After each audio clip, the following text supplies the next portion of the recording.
Тили-тили-бом, закрой глаза скорее. Кто-то ходит за окном и стучится в двери. Hello Spooky Dolls, good evening. Before anything else, gusto ko sanang batiin lahat ng mga OFW at mga Filipino immigrants, pati na rin po yung mga Pinoy na tulad ko na dito po sa Pilipinas at yung mga taga-ibang dimensyon at taga-ibang mundo na tumatangkilik at sumusuporta po sa Dolls and Spooks. I hope that you're all doing well. Guys, ito pala isa sa mga bagay na gagawin ko. Kailangan ko lang din magpakita, although hindi ako totally magpapakita as in yung mukha ko talaga. So ito yung gagamitin ko para maging kakaiba lang din. Anyway, huwag na natin patagalin. May discussion pa tayo after this. So, sit tight, relax, and enjoy.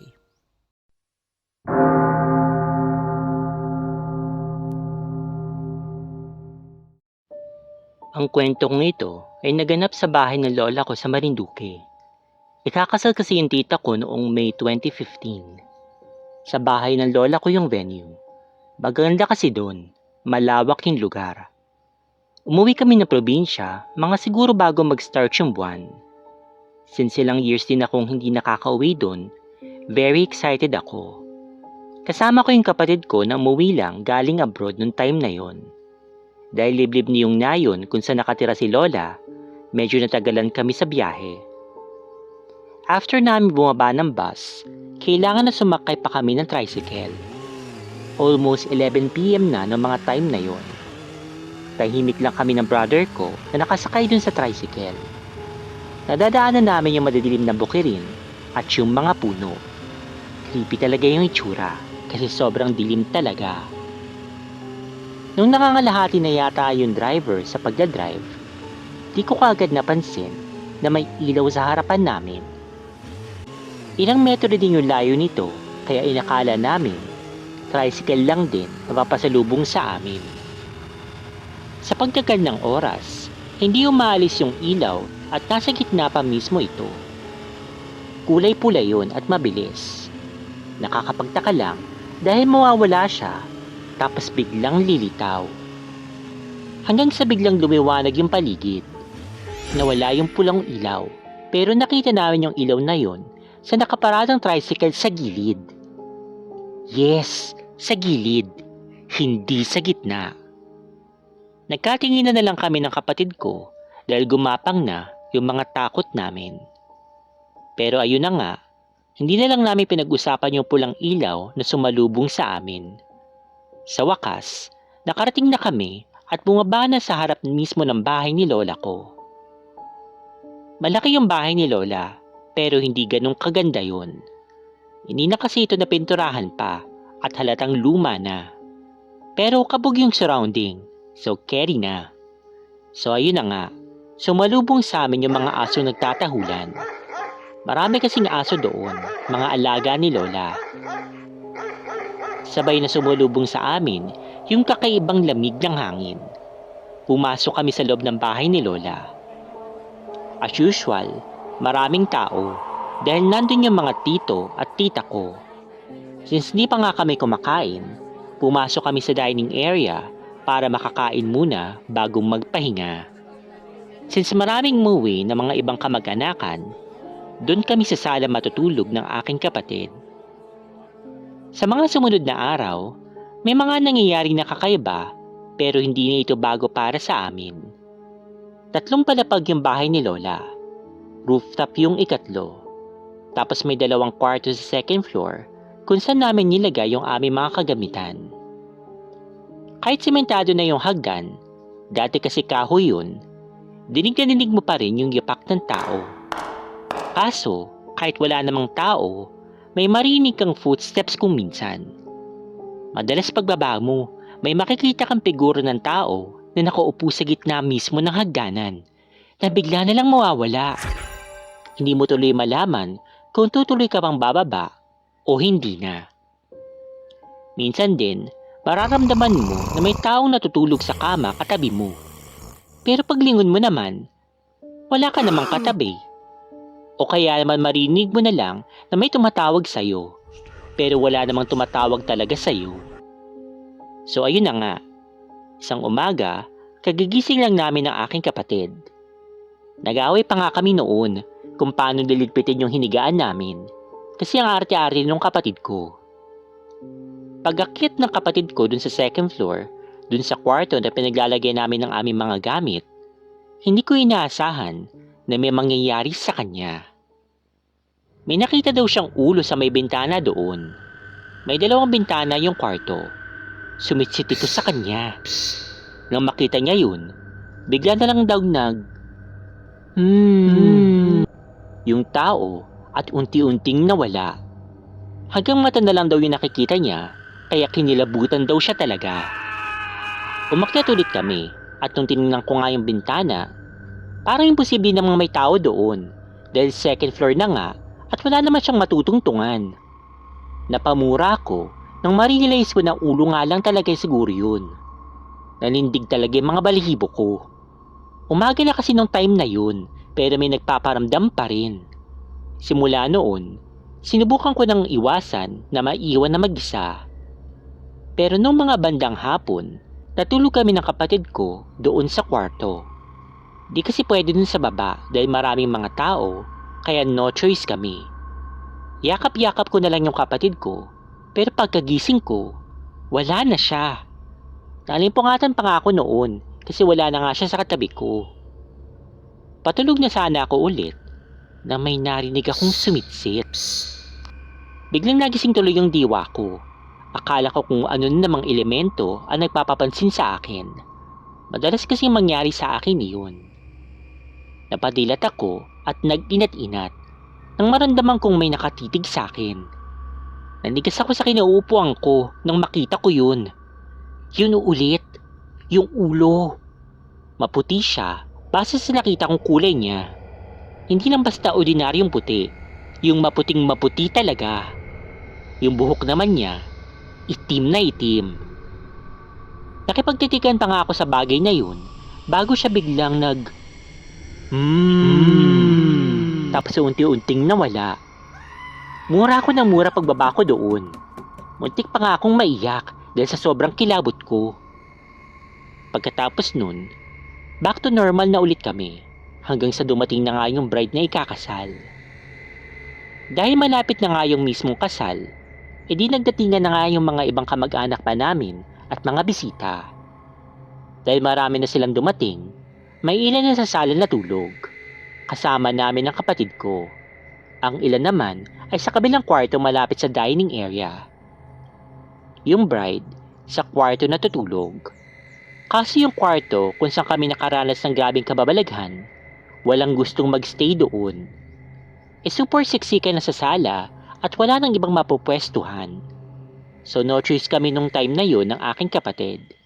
Kami na lang yung nagbigay kasi nakiusap sa amin yung iba na aming mga kamag-anakan. Nagkatitigan mga kami ng kapatid ko at nagdasal na lang kami. Marami na kasing kwento tungkol sa kwartong iyon. Si Tito nga, yung dating natutulog dun sa kwartong iyon, palagi siyang may daladalang asin na tinatambak niya doon. Anyway, tinulungan na lang kami ng tito namin na mag-ayos ng kulambu doon sa kinatatakutang kwarto para di kami papakin ng malalaking lamok. May sampayan kasi doon kaya siguro maraming lamok kasi maraming basa. Binaba na lang namin yung kawayan para masara yung 2 bintanang kahoy doon. Nagdasal talaga kami ng kapatid ko bago kami matulog. And thank goodness, nakatulog naman kaming maayos.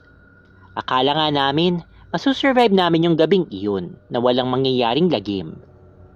Pero putik, nangingilabo talaga ako. Lumamig kasi bigla.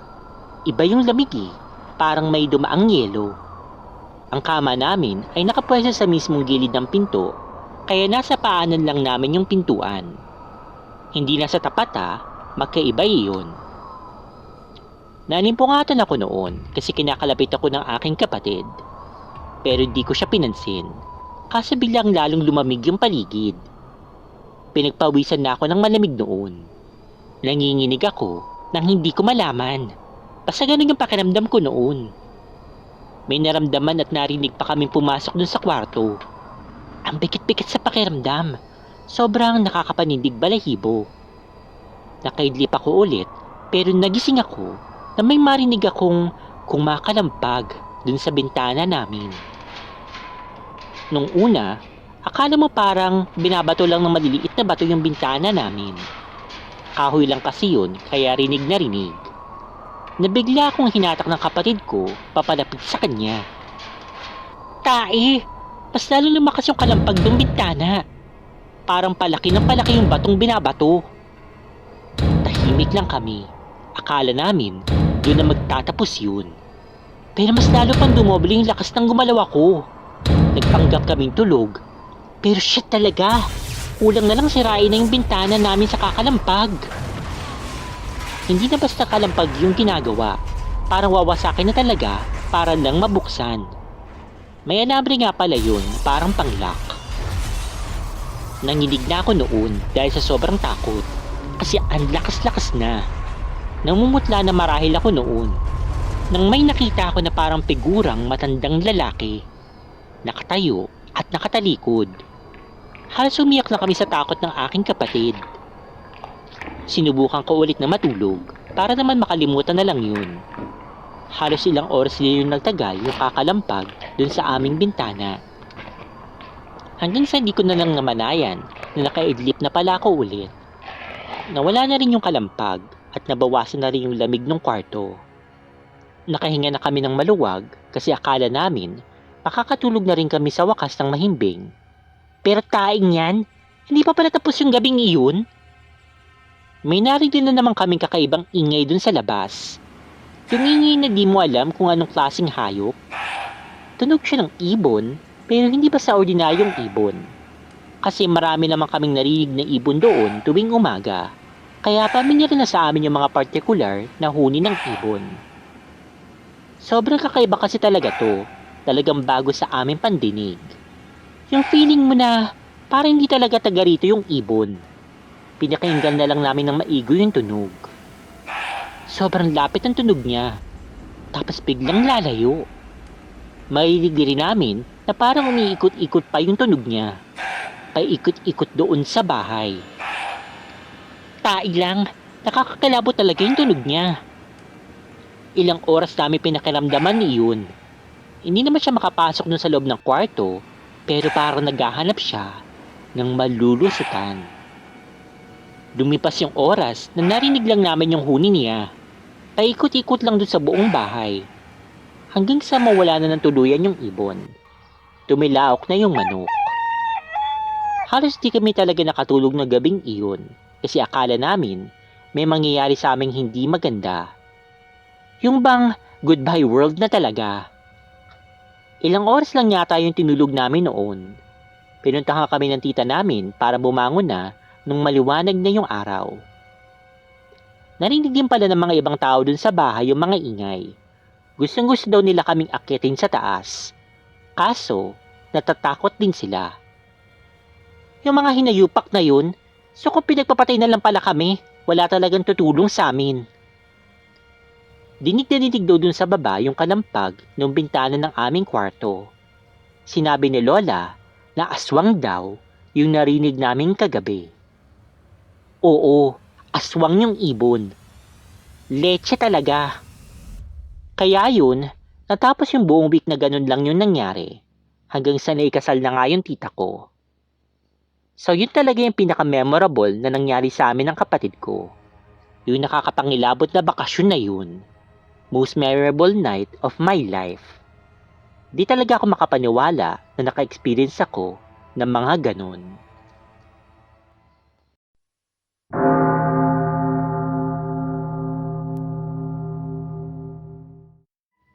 My story is about my current office dito sa Northgate, Alabang. For privacy reasons, hindi ko na lang sasabihin yung pangalan ng company. Yung building naman ay mukhang normal lang from the outside. Pero once you get in, mafe-feel mo talaga na sobrang tanda na ng building.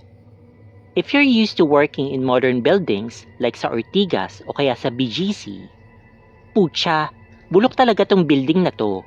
Or luma, basta old school. No fancy lobby, no modern architectural design, hindi siya mabango. Basta prehistoric yata.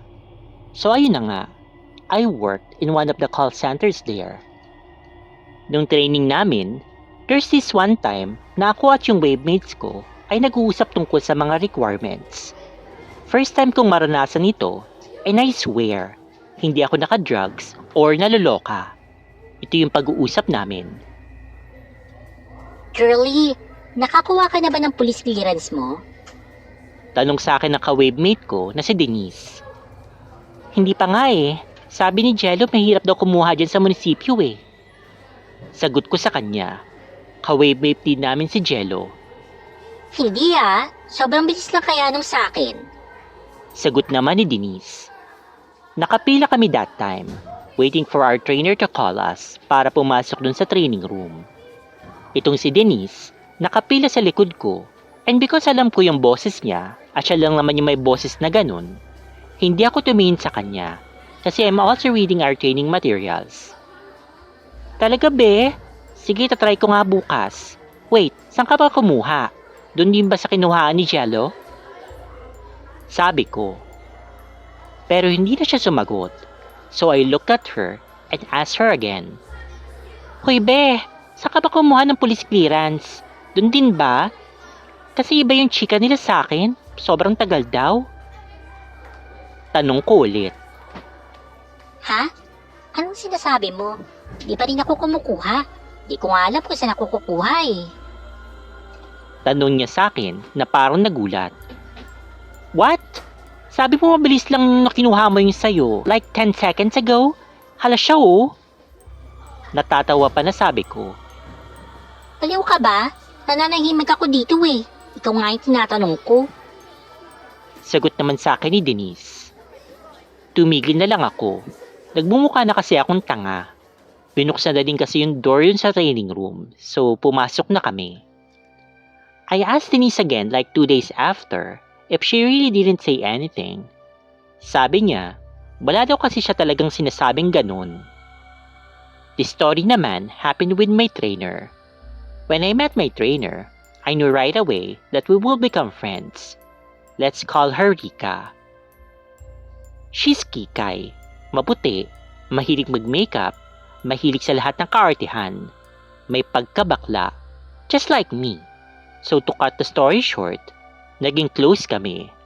There are times like our lunchtime or break time, I would rather stay in the training room to talk to her. Makipagbaklaan lang with her. Sometimes, Rika would go with us and eat somewhere. Our favorite place ay yung fast bites na maraming pwedeng kainan. One time, nagkakwentuhan kami ni Rika doon sa training room.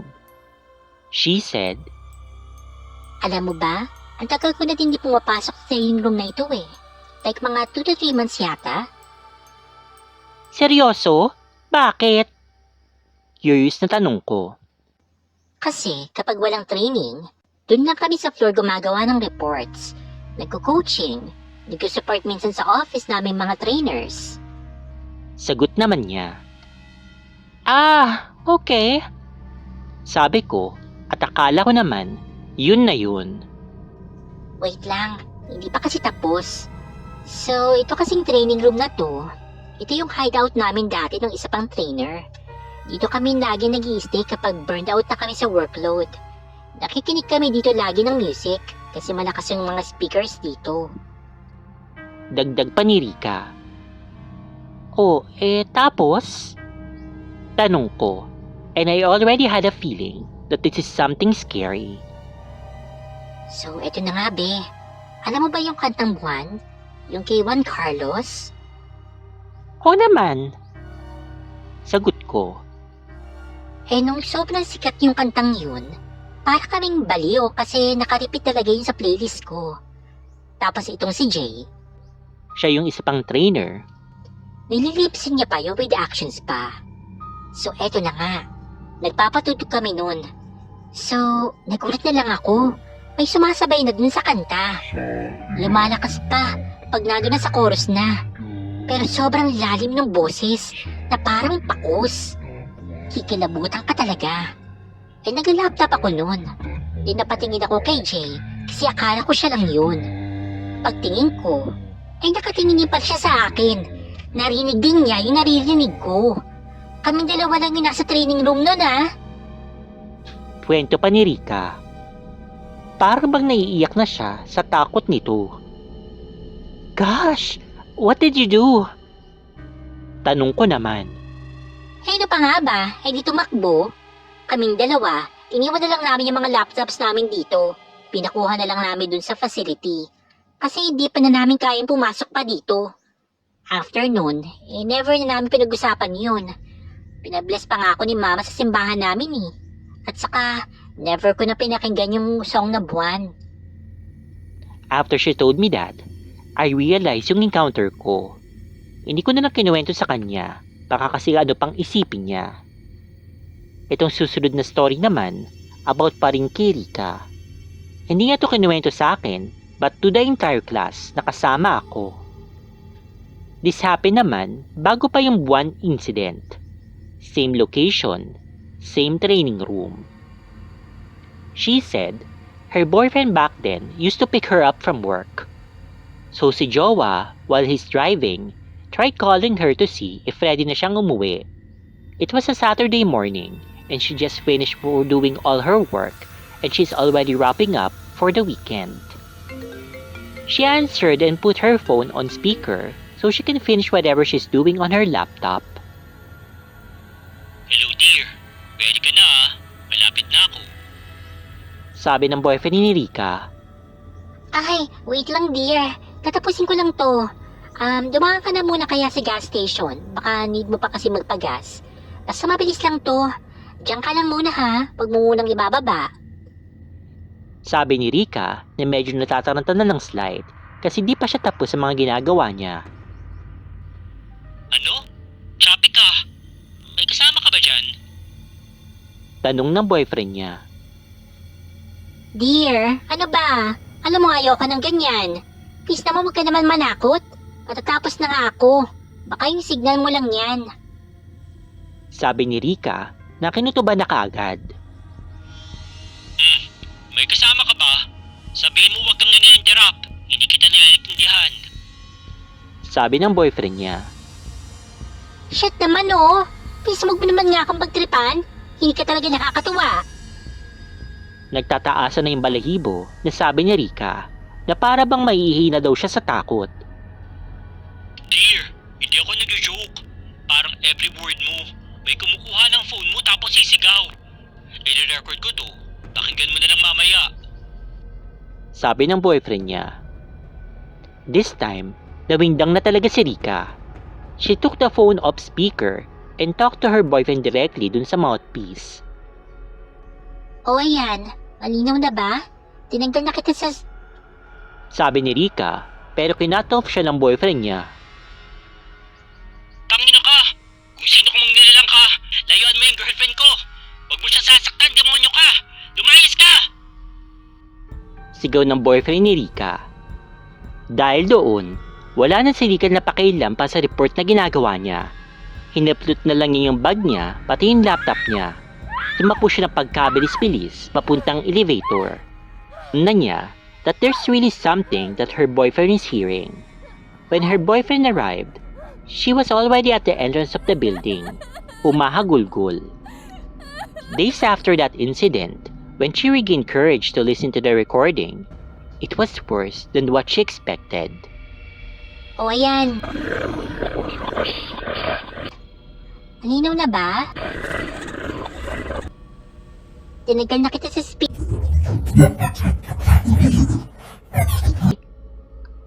Yan daw yung narinig ni Rika dun sa recording.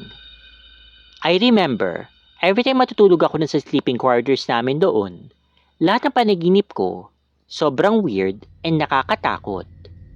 Like I would see myself sleeping on the exact bed where I slept. Everything was so dark. Minsan pag nasa top bunker ako natutulog, napapaginipan ko na nandun pa rin ako sa same spot. Pero may mga bata daw akong sinasaway at huwag daw umakyat baba kasi may natutulog sa ibang bed at baka sila malaglag. Gayunpaman, work is work. As long as di naman sumasama sa akin pag-uwi yung mga ghost, okay lang. Hello Spooky Dolls! So ito na nga, so let's go ahead and do a short discussion sa mga stories na binasa ko po para sa video na ito. So, yun sa first story, so ang daming nangyari sa kanilang pagpunta nga po dun sa Marinduque. Like, may mga, pagpunta pa lang nila doon, may parang ghost na tricycle silang nakita, okay, na namuntik na nilang makabangga, ganyan. So, parang medyo mild-mild ba yun? So, parang pa-intense yung mga nangyayari sa kanila habang papunta nga sila doon sa location nila, doon sa bahay nga ng kanilang lola. Masasabi ko lang doon, di maganda. At least marami sila doon, ano. Ang kaso nga lang, parang nawiweirdohan lang ako doon sa mga tao doon na wala man lang gustong tumulong sa kanila. Noong time na parang kung may mga narinig na pa silang kumakalampag-kalampag doon sa taas. Talagang sabi nga noong sender na kung pinagpapatay na pala sila doon, wala silang mahihitang tulong, okay, mula sa kanilang kamag-anakan. So, para sa akin, siguro wala ka naman magagawa doon kundi magdasal na lang talaga. Okay, then hope for the best na wala nga mangyaring masama sa inyo habang nandun kayo doon sa lugar na yun. Okay, siguro ang maganda sana makapag-share ulit itong sender na to kung ano bang meron doon sa lugar na yun, sa bahay na yun, specifically kung bakit may nagpaparamdam sa specific na kwarto na yun kasi parang okay naman yung ibang parte ng bahay. Meron doon nagpaparamdam din doon sa may parang sa may hagdanan pero not as much dun sa loob ng kwarto na yun. Pero guys, kilala nyo ako. Ilang beses ko na rin sinabi sa inyo na gustong gusto ko nga maka-experience ng ganyan. Sana nga dumating yung time na magkaroon din ako ng parang paranormal experience na maikukwento ko rin sa inyo someday. Okay. By the way, bago nga pala tayo magpatuloy, gusto ko lang sanang mag-say ng thank you kay Tita Florencia de Guzman at kay Tita Beth Pulido. Hopefully, nasa mabuting kalagayan na po kayo talaga. Sabi naman po ni Tita Florencia, okay na daw po siya. So, ayan. So, I'm happy to hear na okay na si Tita Florencia. Okay, sana magpatuloy nga po yung ganyang nararamdaman na maayos na kalagayan.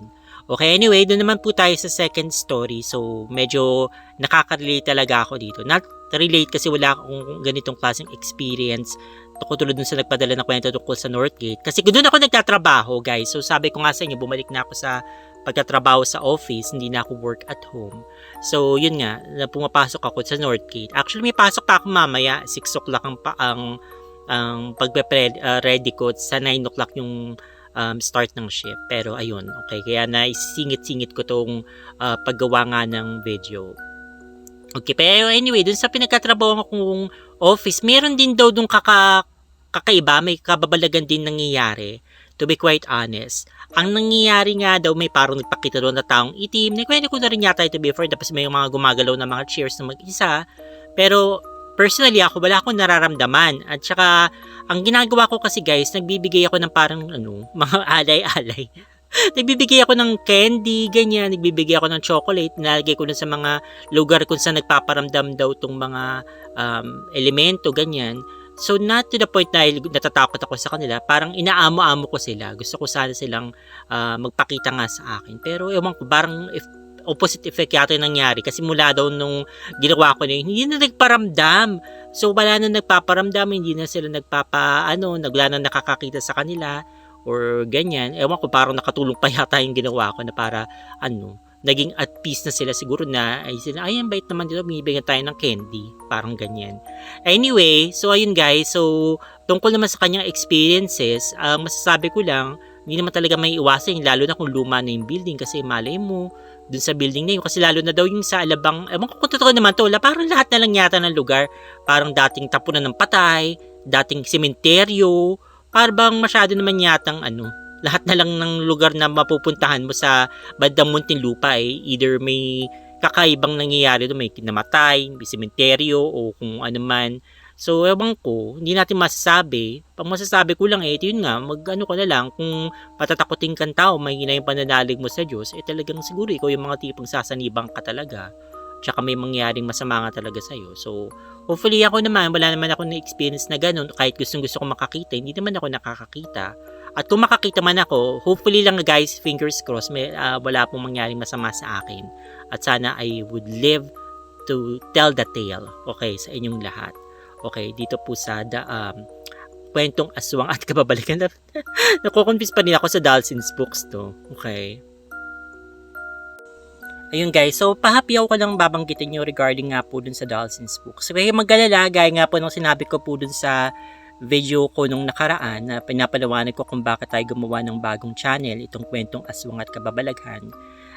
Hindi ko po tatanggalin yung mga videos po doon sa Dolls and Spooks. Then yung mga ina-upload ko po doon, dito rin po yung i-upload ko, pero may mga babaguhin lang akong mga sistema gaya nito.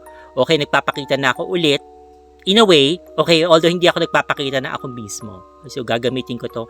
Sana hindi tanggalin to ng ginagamit kong app yung ano na to kasi parang gusto ko na ganito nga palagi yung gagamitin ko kapag magdi-discuss ako. So, okay na yan. At least hindi ko na kailangan, hindi na ako worried na yung buhok ko ang gulo o kung ano pa man.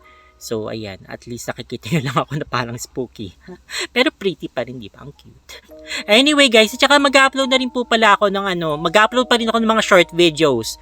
Okay, pero sariling content ko na, sige mag-effort na ako na gagawin ko ng ganyan, editing na katulad nito, siguro ilalagay ko na lang sa gilid yung ganitong itsura ko na parang may pagkabungo-bungo. Ayan. Tapos, yung mga magdi-discuss ako regarding sa mga kwentong, hindi naman kwento, I mean yung mga parang mga kababalaghan, pero may editing touch para hindi na sabihin na wala kang ginawa, wala kang dinagdag na parang inano mo lang, in-upload mo lang kaagad yung nakita mo ganyan. So, para wala silang masabi, wala nang masabi yung YouTube na kinuha mo lang somewhere ganyan. So, meron din sariling touch, meron din akong sariling nilagay dito. Okay. So, ayun, I hope na nag-enjoy kayo guys. At yan, pipilitin kong maging mas madalas yung pag-upload dito sa bagong channel natin sa kwentong aswang at kababalaghan. Don't worry guys, hindi ko parang laban lang. Basta hindi ako mawawalan ng pag-asa na mabalik yung monetization. Pero this time, hopefully dito na siya ma-monetize dito sa Dolls and Spooks. Sana guys, tulungan nyo ako na maparami yung mga nag-subscribers dito sa kwentong aswang at kababalaghan. Dito na po kayo lumipat. Dito po sa kwentong aswang at kababalaghan. Kung may mga kaibigan kayo na may mga YouTube account, or by mga parang account sa YouTube, basta nanonood sila ng YouTube, please kung pwede nyo sabihin na mag-subscribe na sila, kahit po subscriber lang, maparami lang natin ito para makaabot ng 1,000. At least kapag nakaabot na ng 1,000, nagpoproblemahin ko na lang yung views. Ipunin na lang po natin hanggang sa maka 4,000 minutes na views na po ako. Okay, yun naman po. Stay fabulous and spooky. Spooky dolls pa rin. Hindi na natin papalitan yun. Spooky dolls pa rin. Bahala sila sa kwentong aswang at kababalaghan. Bye-bye. Stay fabulous and spooky. Bye-bye. See you next time.